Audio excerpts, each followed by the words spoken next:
नमस्कार दोस्तों, एक बार फिर से आपका मेरे YouTube चैनल में बहुत बहुत स्वागत है। और वीडियो शुरू करने से पहले चैनल को लाइक और सब्सक्राइब ज़रूर कर दीजिए। आज यहाँ पर जो हमारा टॉपिक रहेगा वो रहेगा एक्सेंटेड और अनएक्सेंटेड सिलेबल्स।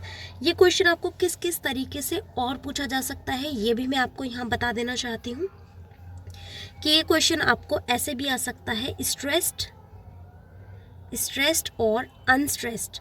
बस यहाँ पर एक्सेंटेड ना होकर अनस्ट्रेस्ड हो जाएगा।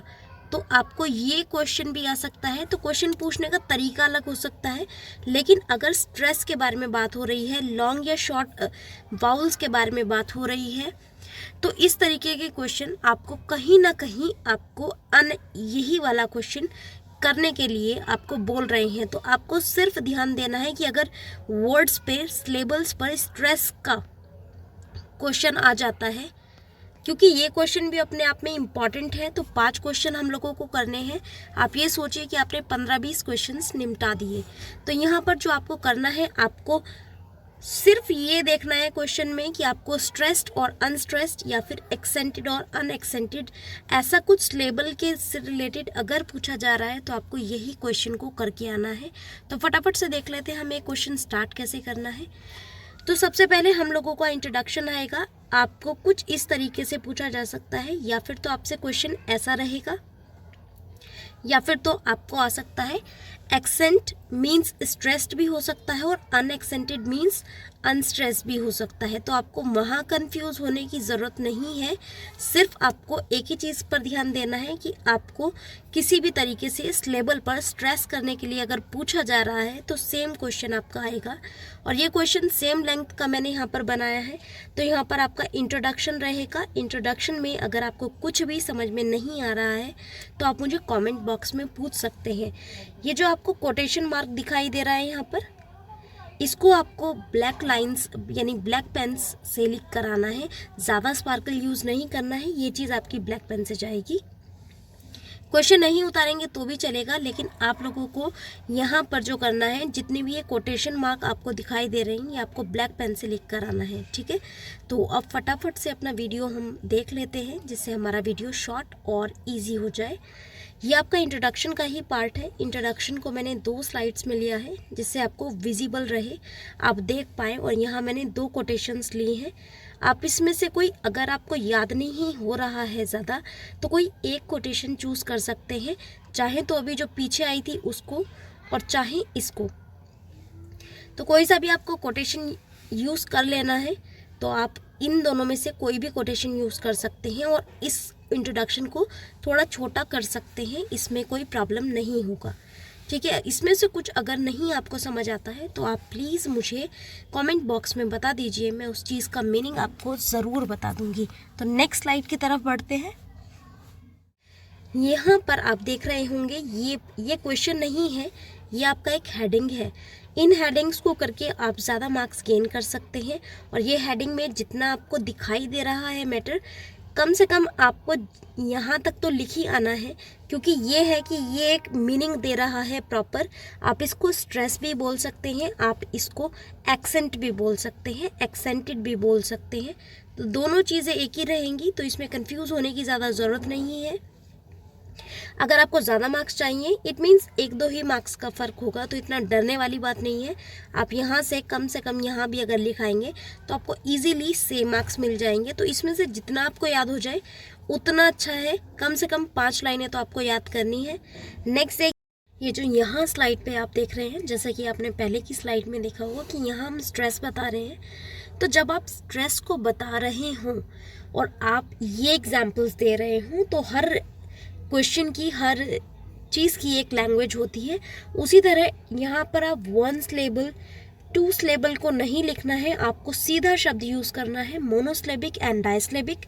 और यहाँ पर एक काम बस इतना सा और कर दीजिएगा कि मोनोसिलेबिक में आप यहाँ पर अंडरलाइन ज़रूर कर दीजिएगा, जिससे कि आप स्ट्रेस को बता सकें। क्योंकि हमारी जो पिछली स्लाइड है उसकी जो हेडिंग है वो है व्हाट इज स्ट्रेस, और यहाँ हम एग्जाम्पल्स को दे रहे हैं।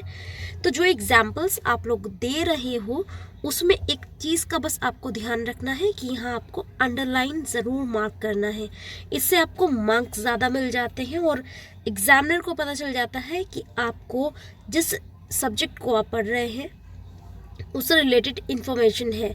तो इतना भी लिख देने से आपको ये नहीं लिखना है 1 सिलेबल 2 सिलेबल, आपको मोनोसिलेबिक और डाइसिलेबिक। तो यहाँ पर इस तरीके का चार्ट आप लोगों को बनाना है। ये इसका जो आपने ये दिया है इसका एग्जाम्पल्स है, और यहाँ पर आप ये चीज़ें अंडरलाइन ज़रूर करेंगे, क्योंकि यहाँ पर जब भी हम देते हैं तो हमें बस जो एग्जामिनर होता है उसको ये देखना होता है कि बच्चे को उतना जानकारी है या नहीं। तो अकॉर्डिंग टू भी ये आप अगर इतना भी लिखाते हो तो काफ़ी हो जाता है। बस इतना आप इसको एग्जाम्पल के साथ देख लीजिए। क्वेश्चन में अगर आपसे कुछ जनरल रूल्स पूछ लिए जाएं तो भी आपका क्वेश्चन यही आएगा। और यहाँ पर देखिए मैंने यहाँ पर वर्ड्स लिए हुए हैं, नाउन, एडजेक्टिव्स और वर्ब। हर किसी शब्द को बोलने का तरीका होता है और हर एक शब्द नाउन, एडजेक्टिव और वर्ब की काम कर सकता है। तो इन पे यहाँ पर जो आप देख रहे हैं ना, ये छोटा सा ये स्ट्रेस मार्क होता है। इस स्ट्रेस मार्क को हम इस साइन से, ये जो आपको कोमास दिखाई दे रहे हैं, इन कोमास से शो करते हैं। तो जब भी आप नाउन या एडजेक्टिव की तरफ स्ट्रेस मार्किंग करें तो ये हमेशा स्टार्टिंग में आता है। बस इतना डिफरेंस हो जाता है, क्योंकि यहाँ पर देखिए ये हमारा जो शब्द है, जो हमारा स्ट्रेस होता है, स्ट्रेस मीन्स किसी चीज़ को थोड़ा सा स्ट्रेस देकर बोलना, तो नाउन में ये सबसे पहले होता है और जो आपकी वर्ब्स होते हैं उसमें मोस्टली बाद में होता है। तो ये एक डिफरेंस होता है। तो रूल नंबर 1, रूल्स तो काफ़ी हैं, लेकिन अगर आप ये फोनेटिक ट्रांसक्रिप्शन को याद कर लेते हैं तो आपके लिए बहुत अच्छा रहेगा। रूल नंबर 2 को देख लीजिए आप कि यहाँ पर एग्जाम्पल्स बहुत ज़रूरी हैं आपके लिए, जो प्रीफिक्स के साथ अप्लाई होते हैं। तो यहाँ पर रूट वर्ड्स के साथ अब्रॉड जैसे यहाँ पर लिखा हुआ है, तो हमारा स्ट्रेस कहाँ होना चाहिए, तो हमेशा प्रीफिक्स जो होता है उसके बाद ही हम लोगों का स्ट्रेस मार्क आता है। तो आप इस स्ट्रेस मार्क को देख सकते हैं और ये आपको इम्पॉर्टेंटली लगाना है, इसको भूल कर नहीं आना है, कभी आप स्ट्रेस मार्क ही भूल जाओ। यहाँ पर देखिए रूल नंबर 3 है, जब भी हम सफिक्स यूज़ करते हैं, इट मीन्स ईडी, ईएस जैसे होता है, सफिक्स का यूज़ किया जाता है, आईएनजी होता है, तब जो हमारा स्ट्रेस मार्क है वो धीरे धीरे मिड में पहुँच जाता है। मिड में ये देखिए इस कुछ इस तरह से कंपोजेस, एडवांस, एडवांसिंग, तो इस तरीके से हमारा स्ट्रेस मार्क चेंज होता रहता है। बस आपको स्ट्रेस मार्क को देखना है और उसको याद कर लेना है। यहाँ पर रूल नंबर 4 है आपके लिए, यहाँ पर सफिक्स के बारे में ही बताया हुआ है। तो अगर आप इसको थोड़ा थोड़ा भी याद कर लेंगे, एक एक एग्जाम्पल भी उठाकर याद कर लेंगे तो भी बहुत हो जाएगा। देन यहाँ पर एक हेडिंग जो है ये बहुत इंपॉर्टेंट है, अनएक्सेंटेड और अनस्ट्रेस्ड लेबल्स क्या होते हैं। अगर इसमें से आपको कुछ नहीं समझ में आ रहा है तो आप मुझे बता सकते हैं। ये मैंने 2 स्लाइड पे लिया है, एक तो आपकी ये हो गई और एक नेक्स्ट ये है।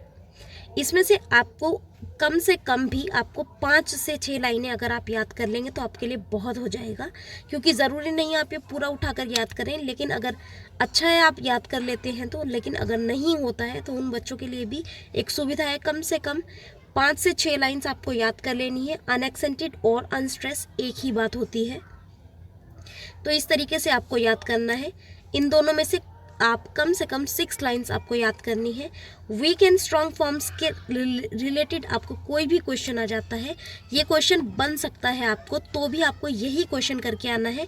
लेकिन अगर आपको ये क्वेश्चन आता है तो एक चीज़ का ध्यान रखिए, आपको सबसे पहले जो हेडिंग यूज़ करनी है वो ये करनी है, वीक एंड स्ट्रॉन्ग फॉर्म्स। एक चीज़ का बहुत खास ध्यान आपको रखना है कि क्वेश्चन में जो भी पूछा जाए उस हेडिंग को आपको सबसे स्टार्टिंग में ही ले लेना है, इंट्रोडक्शन के बाद।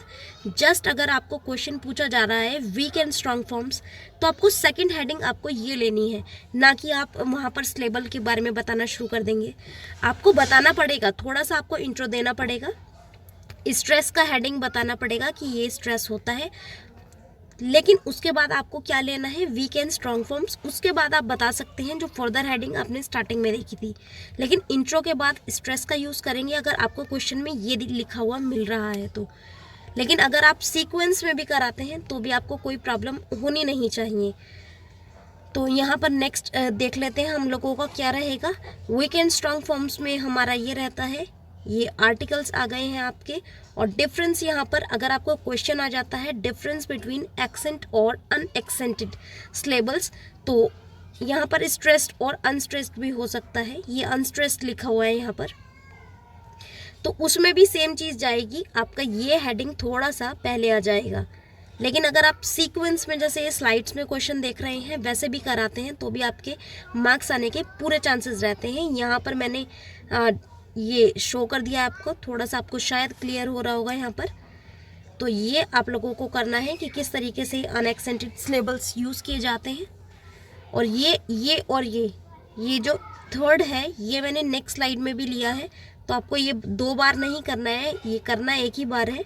और ये आपका कंक्लूजन है, यहाँ पर कंक्लूजन ज़रूर डालना, क्योंकि यहाँ पर लिखा नहीं हुआ है तो आपको कंक्लूजन ज़रूर लिखना है। तो यहाँ पर कंक्लूजन लिखकर इतना लाइन आपको ऐड कर देना है, कंक्लूजन लिखकर यहाँ से यहाँ तक।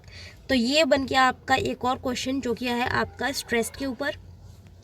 आपसे डिफरेंस पूछ ले जाएं और ये आपका टेस्ट शीट है, क्योंकि आपको अगर थोड़ा सा कर लेंगे तो मुझे आइडिया हो जाएगा कि आप कहाँ गलती कर रहे हैं, और एग्ज़ाम से पहले हम सारी गलतियों को इम्प्रूव कर लेंगे। तो यहाँ पर आपको देखना है कि क्या क्या गलती हम लोगों की चल रही है। और आज के लिए इतना ही, तो नेक्स्ट वीडियो में बहुत जल्दी मिलते हैं। चैनल को लाइक और सब्सक्राइब करना नहीं भूलिएगा।